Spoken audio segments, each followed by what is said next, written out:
when I watched him play this year, when I watched the kind of targets he was getting from Sam Howell, I'm gonna be honest, there were a lot of moments where I was like, "Yeah, you know what? I don't know what else he would have done there." Like, I don't know how he could have got more yards after the catch. I don't know how he could have broken that tackle because it was thrown into double coverage. Like, there were a lot of things that I think had to do with the quarterback play for Jahan Dotson, and I don't think that necessarily it's all Jahan Dotson. Now, No, is no. he maybe miscast? I think it's almost like the opposite of a Treylon Burks conundrum. Like, Treylon Burks, you look at the size, everybody wants to put him outside despite the fact that he's a slot receiver. I think people are doing the opposite to Jahan Dotson, where they saw the size and automatically assumed he was going to be kind of an inside guy just because he can be smaller, be a greater mismatch over the middle of the field.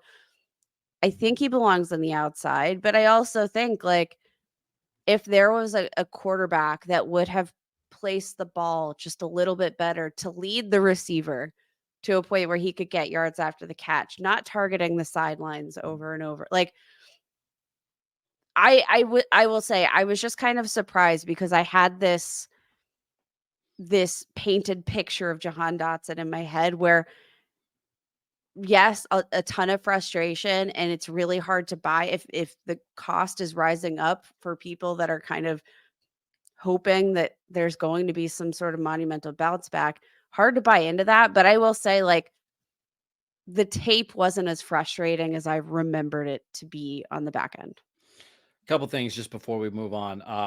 It's important to remember that this front office and this coaching staff did not draft Jahan Dotson.